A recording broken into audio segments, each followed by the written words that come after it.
when I'm on my deathbed, I don't think anybody's going to ask whether I had a clean inbox.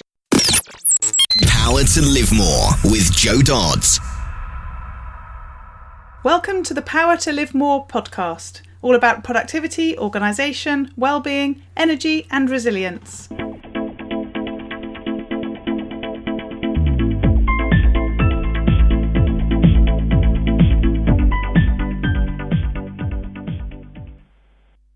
I'm Jo Dodds, and I started this show to enable interesting people to share their stories about how they use their power to live more, and by that I mean to do the stuff that they want to do more than the stuff that they need to or should do. It's about creating a life for yourself where you have the energy, health and space to be happy and fulfilled, spending your time as you'd like, whether that be at work, home or somewhere else entirely. That's your choice. Hello. My name is Ellie Dodds and I am co-presenter, and today Joe's interviewing Josh Anderson of Josh Anderson Estates. Joe and Josh met via Josh's marketing person who was looking for interesting podcasts for him to be interviewed on, and here we are. Originally from Nashville, Josh graduated from the Louisiana State University in International Trade and Finance. Josh served 8 years in the US Army, including a 10-month stint in Bagram, Afghanistan, during Operation Enduring Freedom. These experiences, coupled with the education he received from Louisiana State, have moulded him into a focused, disciplined, and a strong-willed individual. Josh can best be described as a man of high energy with a passion for Nashville real estate. He is a business-savvy professional with a strong desire to cater to his clients' particular needs. Client satisfaction is paramount. Josh's market expertise, coupled with his superior negotiating skills, set him apart from the rest. Back to the studio. Today I'm interviewing Josh Anderson of Anderson Real Estate. So welcome, Josh. Thanks for joining me. Yeah, thanks for having me. So start by telling us who you are, what you do, and crucially, where you do it. Yeah, so I am a real estate agent in Nashville, Tennessee. Been a realtor for 13 years, and I'm originally from Nashville, and I love this topic. So just look forward to talking a little bit more about what some systems and processes and mindset. Yeah, lovely. I'm just reflecting on how I'm having quite a few guests from the States, so I'm starting to finally get my head around where the cities fit in relation to each other. So Gotcha. Tell us about why you do what you do, because you've got quite an interesting background that wasn't real estate to begin with. So tell us a bit about your journey to what you do now. Sure. Yeah. So I before real estate, I was working at an investment bank. So I graduated in finance and economics, and I kind of fell into real estate. But I think why I do what I do, I think the big piece of it is, for a long time, my why has kind of shifted over time. When I first got in the business, it was to make money. And then, my big why was wife or kids or, something along those lines. And 4 or 5 years ago, somebody said, well, if it can't be wife and kids, if it can't be your family, why do you do what you do? And, part of it is I'm a very competitive person, but when I really dug into that question, it was, I think when I stripped everything back, it was that I want to make the people around me more successful than they could be on their own. So, building a vision that's big enough for them to kind of be inside my world, but also coach them up to a point where they couldn't do those things on their own, if that makes sense. Mm-hmm. Kind of making them better versions of themselves. Yeah. And where did that conversation come from? Because not everyone gets asked that question.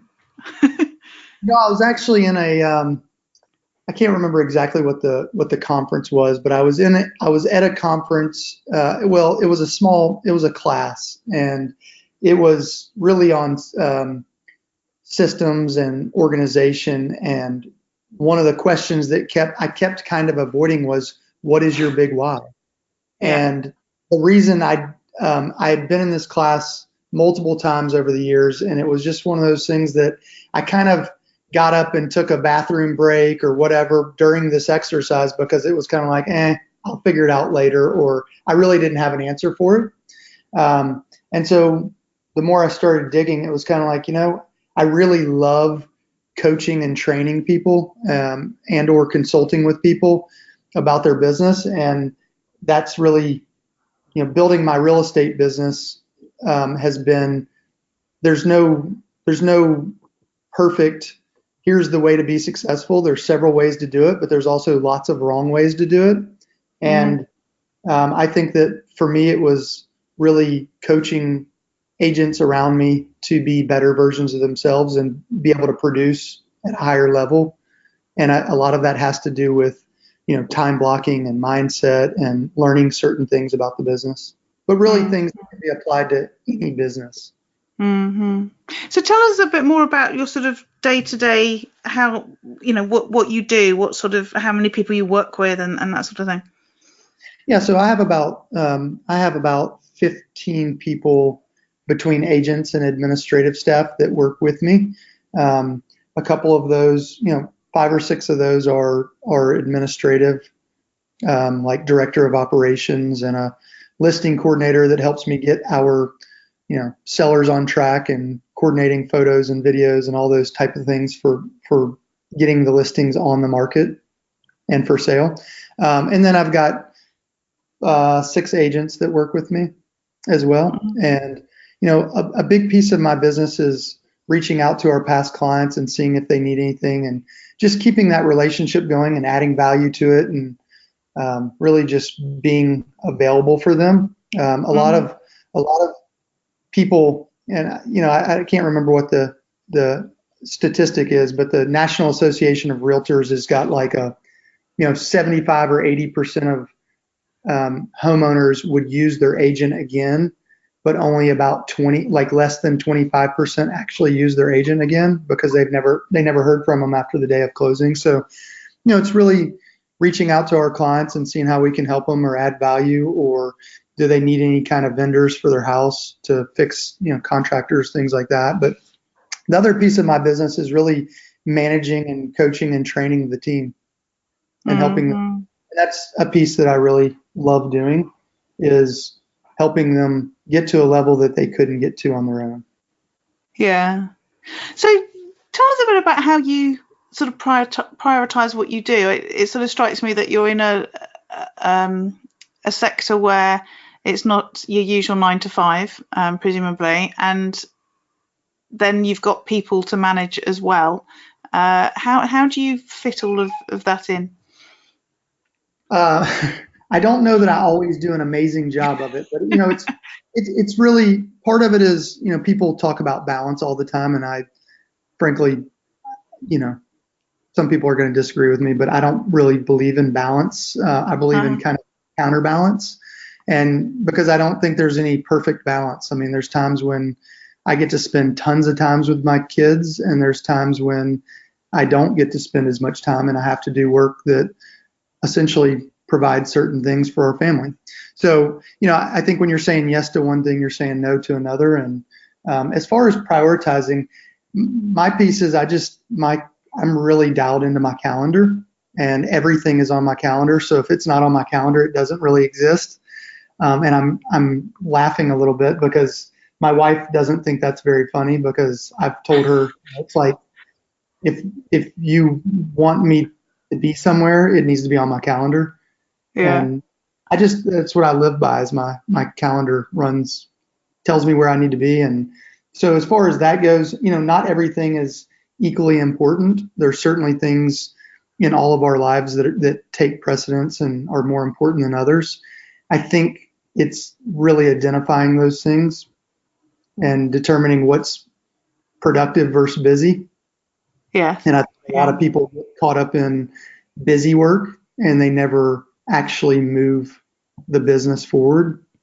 And for me, so it's like the most important thing that I can do is really coach and train my agents and lead generate, meaning calling our past clients and calling our current clients and things like that.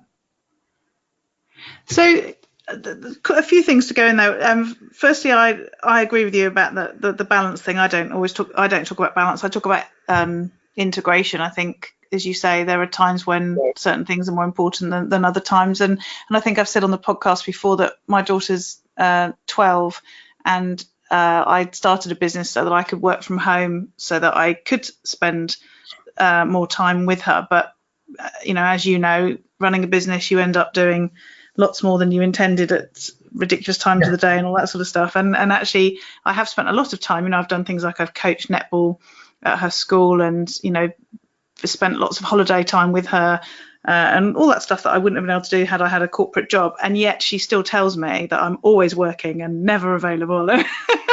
And so I think whatever you do, you don't get. I don't think kids get it though. I mean, kids. I don't think kids. I think they always see us as working because I'm in a business where people constantly want something, and so I think the cool part, and you're right about the integration, I can't fully turn my work off, but I can integrate my family life into it. My wife does interior design and staging also, so like our businesses are very complementary and similar. And our kids just sometimes have to go to the warehouse with mom and check out some of her furniture and get some of her stuff that she has to put in the car or the truck to move to somebody's house. And there's times when they have to come with me to the office, or they're not really coming on appointments with me to look at houses, but they do look at a lot of houses. And I think it's ultimately good. They might decide, wow, I love this, or wow, I hate this. And either way, it kind of teaches them about things that they're not learning in school. Yes, yeah, absolutely. So the other bit to unpick a bit is where you talked about people being busy but not necessarily working on the right things. And I think that is such an important sort of aspect of life and business, because I think we can just fill our whole lives, whether that be personal or work, with busy and not necessarily the right things. How do you determine that? Well, I mean, like I use, because I'm standing in front of my computer right now, I'll use email as a perfect example. There's people that work in a corporate environment that literally sit in front of their computer all day, and you could really get bogged down in emails and look up and go, wow, I just spent 4 hours cleaning out my inbox and I didn't actually do anything productive. I just cleaned out my inbox. I mean, as much as I'd like to zero out my inbox, it's never going to happen. And I've come to terms with it. And it's not a good use of my time. I mean, when I'm on my deathbed, I don't think anybody's going to ask whether I had a clean inbox or not. Oh, that's a shame, because I do get down to zero once a day. and I think that's amazing that you can do that. My wife can do it also. I've unsubscribed from everything and still cannot get it anywhere even kind of, people look at my phone and see the notifications and get over like anxiety. Yeah. But you see, on the other hand, just to say, I transfer things to my to-do list, and my to-do list never gets to zero. So all I'm doing is moving the problem somewhere else, I think. But sorry, carry on. So I think, when somebody, I think people have a hard time deciphering what is busy work, because you are doing something, but is it really pushing your project forward or your business forward? So, we talk in our leadership meetings with my director of operations. I ask her every morning we meet, and every Wednesday we meet for an extended period of time. And at the end of the week, she sends me an email as an update on where we are with timelines and certain things. And one of the things in there is, what did you do to push the business forward this week? And it's got to be something that's legitimately not, I knocked out some emails or I did this or that. What did you do that is really pushing the business forward to get more business, or to make systems better, or something process driven? And I think that people really need to be able to decipher what they're in each piece of your business and in your life. What is your one thing that would be the one thing you could do that makes the most out of the productivity that you have, that really pushes the business forward? And how do we help people to do that? Is it about being clear about what the end goal is, or is it about being clear about what activities move things forwards, or is it a bit of both? I think it's a bit of both, but I think when you get clarity on what your vision is for the outcome, whether that's a year from now or a month from now or 5 years from now. And I think all of those are important to have. But I think, you're really looking at going, okay, I want this done in the next 90 days. Here's, really from a clarity perspective, here's exactly what that looks like. And then reverse engineering how you get to that point, how you break it down in chunks to do a piece of it every day for 15 or 30 minutes to hit that goal. Mm-hmm. So like when we meet with my admin staff, I tell them what we have going on, and I'll tell them if they need my help or my input. I'll tell them how I think it should be done, but there's plenty of ways to skin a cat. And, I don't ask again. It's on the calendar. Here's the timeline of when it's going to be done. And I don't want to ask or think about it again until it pops up on my calendar. Mm-hmm. So you talked about your calendar being a really important driver for your activity. How else do you manage getting done what you need to get done? Again, I know I said this earlier, but I'm a big calendar guy, and I set timers and do time blocking on everything. So even if it's reading a book, like I tell Siri all the time, or Alexa, wherever, depending on where I am, I just say, hey, set a timer for 15 minutes, and then I move on to the next task. I literally deem a timeline for how long I want to do that for the day, and then I don't think about it again until the next day. So like I'm reading a book right now, and I literally will read the book for 15 minutes, then I put it down on my nightstand. I mean, it's the last thing I do at night is I do it for 15 minutes, then I fall asleep. So tell me how you do that in time rather than in chunks, as in I have to read a whole chapter or something where I can very clearly delineate between, today and tomorrow. For me, the problem I've always had with timers is the timer goes off and I'm not ready to finish yet. Well, and there, the nice part about my timer is I can always add 5 minutes to it. Yeah. I agree with you to an extent. So I might be in the middle of a page and it's like, all right, well, I'm going to finish this page or finish this section and then be done. But 15 minutes I might be within a couple pages of it. And so I might finish those couple of pages and then move on. But it doesn't have to be a perfect science. If I get done with a chapter quicker, I'll keep reading. But then it kind of, like you said, it kind of puts me into part of the next page or next chapter. And so you can always kind of play around with it and do. But I think that there's a lot of people that look up, kind of like the email thing I was saying earlier. You look up and you go, oh, crap, I just spent 90 minutes playing around and looking at emails and didn't get anything really accomplished. Yeah. And you just lose time. You just lose all. So that's why I time block things and I put calendars. I like to just put things on the calendar for the end date, and I don't want to think about it again. There's got to be something in there as well. Oh, sorry, say again? I was going to say, I don't know that again, there's plenty of ways to do it, and I don't know that it's the right way. It's just, it's what works for me. And I think for everybody, they have to figure out that thing that works because I think people get really, analysis paralysis. They're like, well, I read that you should do it this way. And, sometimes your brain doesn't work that way. No, and so absolutely. Play around with it and figure out the way that works for you. It's kind of like, agents tell me all the time, they go, what's the best database or CRM to use? And it's like, well, it's the one that you're going to use. And that could be an index card system, or it could be, Salesforce or whatever. It just has to be easy and it has to work for that particular individual. Yeah, absolutely. I talk about everything being about the individual all the time. And the time blocking thing is a great example. It's something that works really well for you.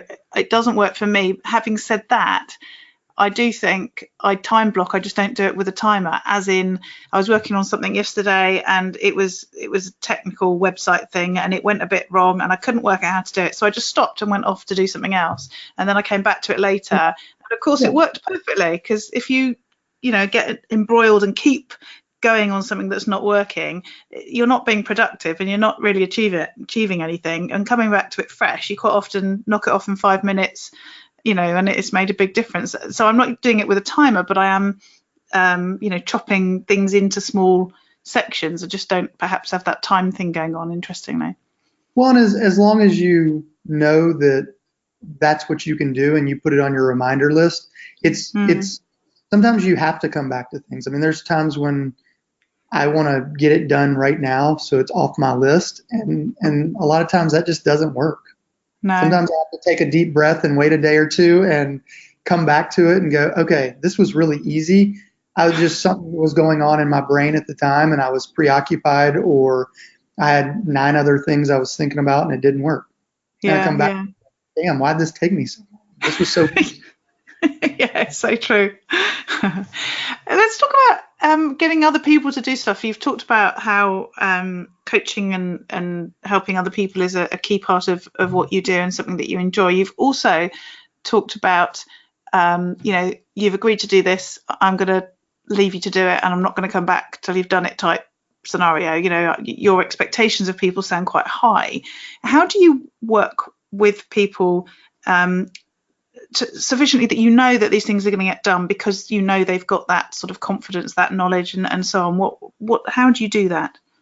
Yeah, I think that takes for me, it has taken a long time I think it takes a while of working with someone directly. And when I say that, I mean, I think that as you get to know your employees or your coworkers, I think the more you know them personally and professionally, I think the better that you're able to work and they can anticipate what you're wanting, or they can kind of be, in a perfect world, my director of operations would be a mind reader, but she's not. But as she works with me longer, she knows what I'm thinking and she can anticipate certain things and kind of put things into motion before I even start saying it. And sometimes she can't, but the longer we've worked together, the more I've realized, it takes some time and she can start to anticipate those kind of things. But I think the leverage piece, I think small business owners and entrepreneurs are the worst as far as delegation goes. And I think that it's because instead of putting systems and processes in place, it's just easier to do it themselves.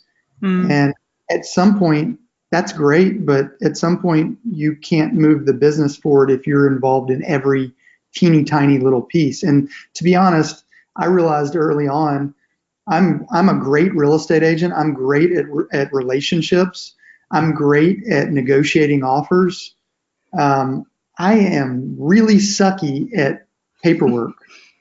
And it's okay. I'm just not it's not that I'm not detailed. I just don't like paperwork. I'm the guy that likes to go out and find deals and, find relationships that I can bring in.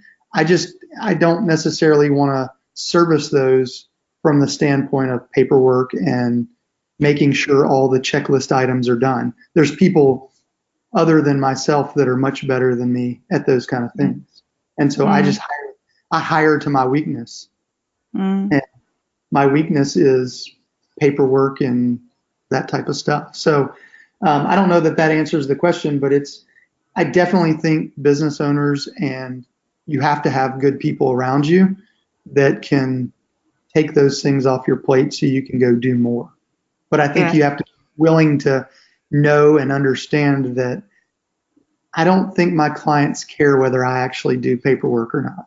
They actually, if they knew how bad I was at paperwork, they'd actually prefer me not to. But it's one of those things that it frees up a lot of my time from a leverage perspective, and it allows me to go bring in more business and do other things rather than sitting behind the desk and doing something that I'm weak at. And as you say, for small business owners, it is a big development area to actually let go of staff, and for people who work on their own to outsource.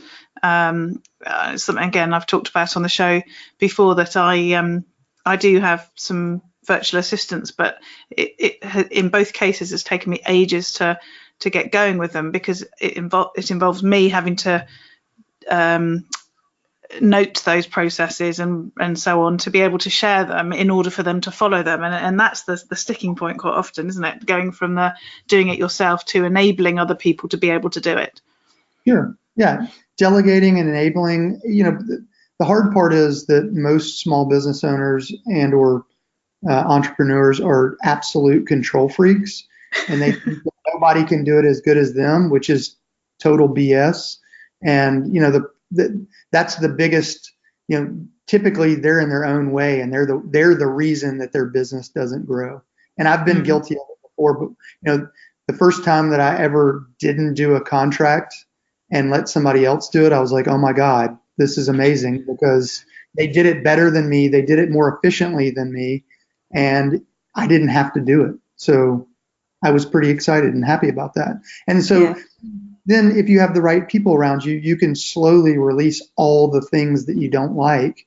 You just put on a paper, you go through your day and go, God, I hate doing this. I hate doing this. I hate doing that. And that's how you create a job description for somebody that loves doing those things. Yeah. Really, really good bit of advice there. So let's talk about how you keep yourself well and healthy for doing what you do. Obviously, you've got a business, you've got a whole load of people who are looking to you to continue with their own work and so on, and you've got a family as well. And as we've said already, there's that challenge of trying to keep everything going, and we won't say balanced. Do you prioritize your wellness? I do. I think that, again, it kind of is a counterbalance sometimes. There's times when I'm traveling and I just can't eat and work out. I'm not going to say can't. It makes it a lot more challenging when I'm traveling and or, if I'm at conferences or whatever it is. But yes, I mean, again, I'm going to go back to the calendar. Like the previous week, I put all my workouts on the calendar for the week, and I do them at 5 a.m. And the reason for that is if I don't do them at 5 a.m., I'm just not going to do them. So, and the other piece is it also makes me have to go to sleep at a good time, so I am not totally tired. But I do. I order all my breakfasts and lunches. They're organic, portioned, and it's like, for me, it's one less decision and thought that I have to make on my food. And so it's pretty boring, my food, but it's healthy and it's portioned out all with the right amount of protein, fat, carbs, and I don't have to do it. Yeah, that sounds perfect. If you like eating the same things. Yeah, I mean, it's a little bit different, but it's pretty boring, bland. It's not, and really I don't go to a whole lot of, I rarely go to lunches. I do, once every other week or so, but I don't like breaking up my day. I like going straight from, breakfast and going all the way through the day and then doing my appointments in the afternoon. So I just have tried to streamline what my day looks like and leverage out things that I don't like to do. And, I don't necessarily want to cook meals. I know I have to eat, and for $7 or $8 or $9 per meal, I can just bring them to the office, and it's kind of a no-brainer. It's, again, one less thought I have to make. And my workouts as well. I don't want to go, I used to love working out and going to picking out what I was going to do for the day. And, I've gotten to the point where I don't want to think about those things. I want to pay somebody to tell me exactly what kind of workouts. Here's what you're doing today. Okay, great. I'm not going to love it, but it's like I literally walk in the gym and they tell me exactly what I'm going to do. So I don't have to think. No, and I think that a lot of, I probably by default got that from, people like Steve Jobs and Mark Zuckerberg and Gary Keller. They wear the same clothes. It's like just one less thought they have to think about every day. They eat the same food. It's pretty boring, but they're making really big, massive decisions. And, it's one of those things that they just can't, they don't really care about their clothing or what their food is, as long as it's healthy and it's good and it's easy. And it's all, as you've said already, it's all individual, isn't it? It's, things like, I generally wear pretty much the same clothes all the time. Not necessarily because I don't want to make decisions, but I'm not that interested in what I wear. So I just choose the things that look okay, that I can consistently wear. And know they look okay, and that's it. But it does, as you say, help with the fact that I'm not focusing on that. But if I'd been somebody who was really into fashion and how I'd look and everything else, then maybe I would focus on that and something else would go by the wayside. It is very much about knowing yourself, isn't it? Yeah, I mean, have you ever gone in your closet for like a specific event that you have to go to and you're like, oh my God, like 20 minutes later, you're like, what in the hell have I been doing? And you don't know what you're going to wear. You're frustrated, and it's just like, oh my gosh. I mean, I've had to do that, and it's like, I'm not sure exactly what the attire for this event is. Like it says, smart casual. I can never do smart casual. Yeah. I don't know what that means. It's something. It's not like formal or business casual. It's something else, and I'm like, what does that even mean? Yeah. And I get there, and I'm like, am I going to look like an idiot, or am I going to, And so I wasted like 30 or 45 minutes of my time just thinking about what I was going to wear. And it's like, I don't want to do that. No. Occasionally it's going to happen. You can't control everything by any means. Actually, you can control very little. But yeah. So. Yeah, I've sort of created myself a uniform. I have one dress and one like cardigan-y thing. That doesn't sound very trendy, does it? It's not a cardigan, but anyway, a thing like a jackety thing that I wear, and I wear that whenever I go training. That's what I always wear it. And I convince myself that it's my uniform, therefore it's okay. The people who come on the training more than once probably think, has she got no other clothes? I mean, mine doesn't always look the same, but it literally is just jeans and a blazer. And I used to have, probably 75 to 100 ties. And it was like, which tie am I going to wear? I just, you know what? I don't even like wearing ties, so I'm going to stop wearing ties. And now it's just become like, I've got to be casual. Like there's times that I go into the office and don't even see a client all day. It's like, I could wear a pair of Under Armour shorts and Nikes and it wouldn't really matter because the person on the other end of the phone doesn't know what I'm wearing, so it doesn't really matter. No, exactly. I'm not wearing my pajamas today, but it has been known. So tell us about learning and improving yourself. I can tell from everything you've said so far that that's something that you must be doing on a regular basis. What sort of things do you do? Yeah, I would say before I even tell you that I think the biggest thing that people don't do is put, from a business development or not business development, personal development. I think there's a lot of people that don't spend near enough time or money or energy on making themselves better, whatever that is. It doesn't have to be business. It could be something personal. It could be, but I go to 3 or 4 conferences a year. So I try to go to at least a conference every quarter. And then I do some masterminds with, one of my mentors is Gary Keller, who started Keller Williams International. It's the largest real estate company in the world. And, he sits down with his top 100 agents in the company of almost 200,000 agents once a quarter and just kind of talks for half a day to a day. And, he doesn't have to do that. He's a billionaire and he doesn't really have to do it, but it's really awesome that he does. And I get to meet all those people and learn from him. And it's not even about real estate. It's just business and family and, just how to be more efficient and better at what we do. So I think people should do that. I haven't been reading a ton of books lately. I've been on more of a podcast kick, and there's tons of podcasts that I love. Ones I've been reading or listening to lately, there's one called Business Wars that I really like, and it kind of compares like Netflix to Blockbuster. It compares different music labels to which one, like it compares Reebok.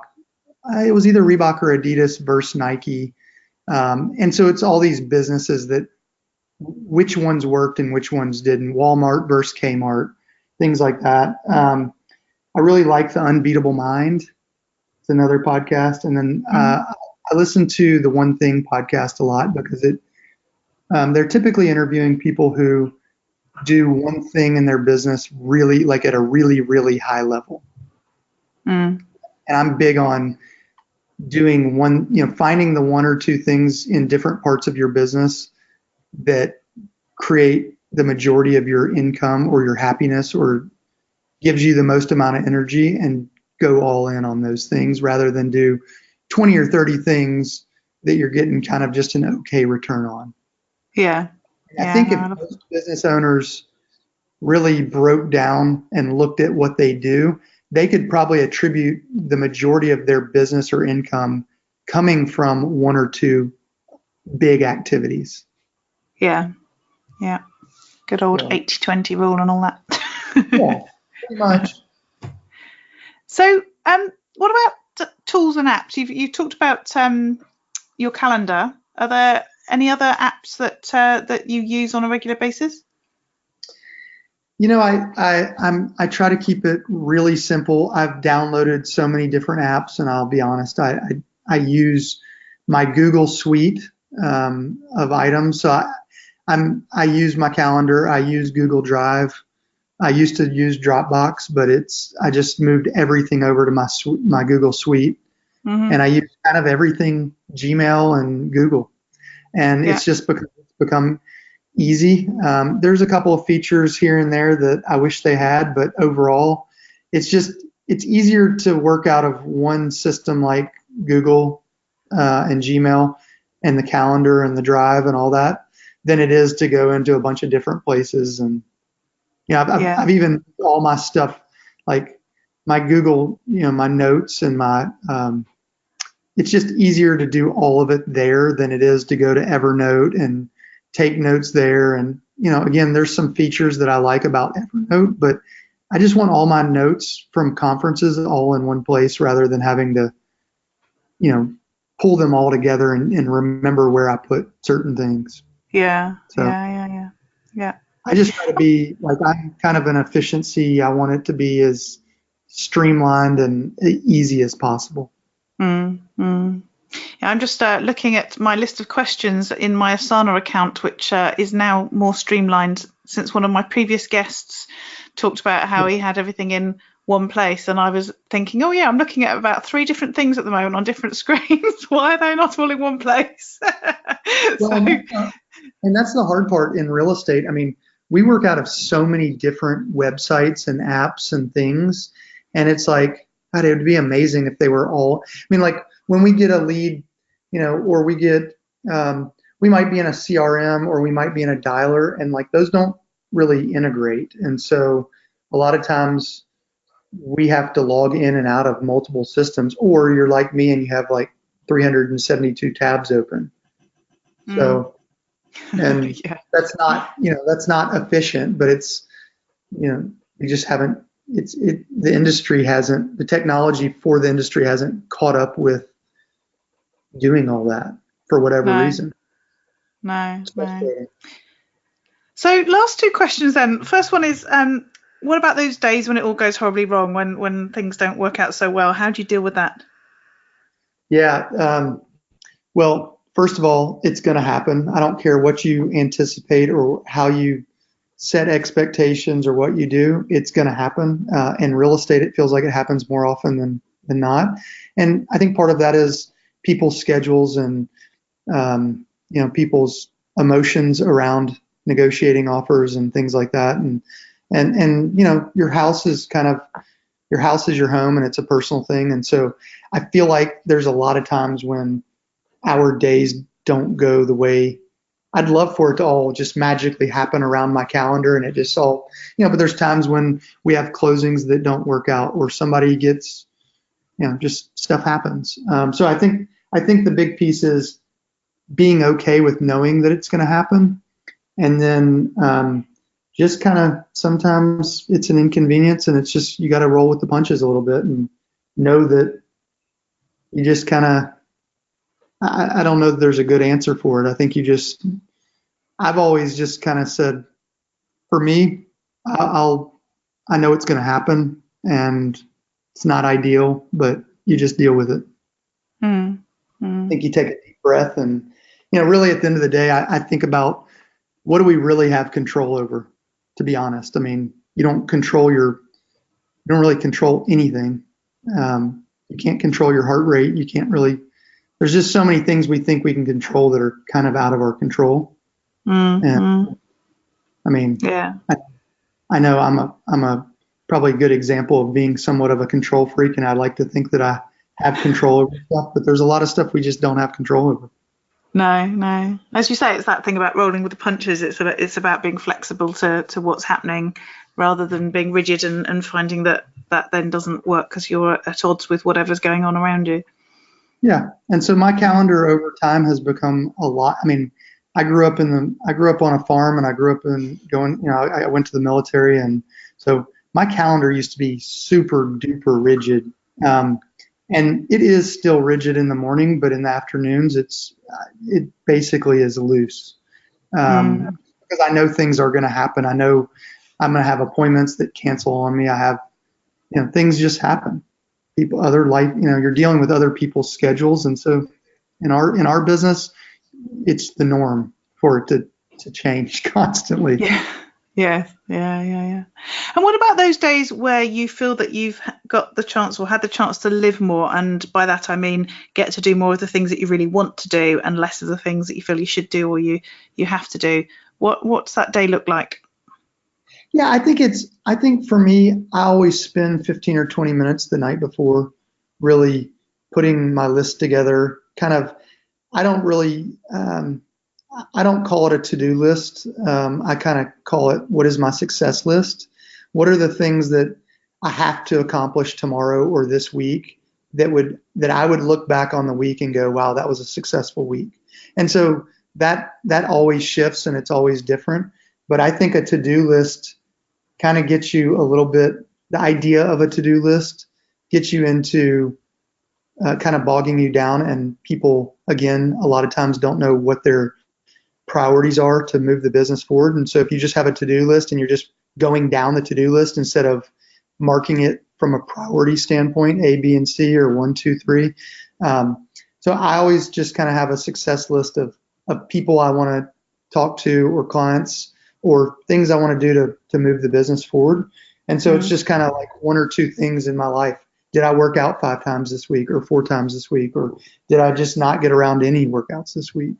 So it's different pieces of my life. It's not just the business piece of it. But it's also, it's doing the things that sometimes or a lot of times I don't want to do to be able to do the things that I can do in the future. So I think a lot of people get really burned out, and a lot of times people don't realize that success is kind of boring. I mean, and what I mean by that is I come in and do the same thing every single day, and I've been doing it for 13 years. Is it what I want to do every day? Not necessarily, but it gives me the ability to do other things and take vacations when I want. If I want to take my kids out of school, I can. And so a lot of times our ideal day isn't, what I do sometimes is not really my ideal day, but it gives me the ability to have my ideal life and create kind of a life by design. So I think you have to be disciplined. You don't have to be disciplined in all pieces of your life. I think you just have to have certain disciplines and be disciplined in certain pieces or certain times of your day. And for me, it's making phone calls and, talking to past clients and finding new business. And it's not particularly what I want to do, but it gives me the ability to create a life by design, really. Yes. Yeah. I think you're the first person who's answered that question in that way. And I think it's interesting. I was, somebody sent an email yesterday that I read, and it said something about, she helps people with work experience if they want to change jobs. So she matches them up with people that they can go and sit with, or spend a day with, or whatever, to find out if that job that they think they want to do is actually all it's cracked up to be, sort of thing. And she was saying she hates the fact that people talk about looking for your passion or finding the job that enables you to be passionate about it, sort of thing, because she said it sets people up to be so disappointed with a lot of what they do, because actually you can't, you can be passionate, but everything you do isn't the best thing in the world. It isn't the most enjoyable thing, but there's a reason why you need to do it. And I think you've just really articulated that really well. Well, even if you have your dream job, there's kind of the 80-20 rule. You might love 80% of it, but there's going to be 20% that you don't know about that is crap that you don't want to do. And that's just part of, I mean, it doesn't matter if you're a professional athlete or whatever you do, there's pieces of the business. I mean, I think there's people that go, wow, I'd love to be a celebrity. And I think there's a lot of cool stuff that you see from the surface in that job or that world. And I think there's a lot of downside and crap that they deal with that they probably don't want to deal with, but it's part of being a rock star or a celebrity or a professional athlete. And so your dream job there's still going to be stuff you don't want to do. So I think it's figuring out what are the things that you have to do to move the business forward, and will doing some of the things that you don't love doing allow you to create your perfect life. Yes. Yeah. So thank you, Josh. It's been great interviewing you. Let people know how they can find out more about you and connect with you. Yeah. They can visit my website at joshandersonrealestate.com. That's probably the easiest way, and you can go on the contact form and it'll come directly to me. Yes, yeah. Again, you've simplified even that. Most people have got a long list of ways. That was very clear. That's easy. Yeah. Brilliant. Lovely. Thank you. Really appreciate your time today, Josh. Really enjoyed speaking to you. Thanks for the opportunity. Have a great day. All this information is available in the show notes if you go to powertolivemore.com/ in this case 108. And the tool that I shared on the newsletter last week is called Otter. So I took part in a 5-day challenge to learn how to write quicker, specifically 1,000 words in an hour. I actually joined the challenge because Colette, who was podcast guest from show 81, is using the same software that I'm currently using to set up my new membership community. So I wanted to have a sneaky look at how she's using it. So I didn't think I was interested in the content really, but wow, I wrote a blog post about my new membership site and it was 2,000 words edited and finished within an hour. It blew me away. One of the tools that Colette recommended as part of her process is a new one to me, which I now feel compelled to recommend. It's an AI-assisted dictation app for your smartphone and computer, and it works really, really well. You can use it to record articles in draft and then edit, to record meetings, to get a transcript, to record interviews, lectures, and the list goes on. So give it a try. It will revolutionise your world. And pop over and have a look at Colette's website, which is letstellyourstory.com. And if you're interested in writing a book at any stage, I'd absolutely recommend that website. So again, it's letstellyourstory.com. Again, the show notes from this week's podcast are at powertolivemore.com/108. And we look forward to speaking to you next week. Use your power to live more.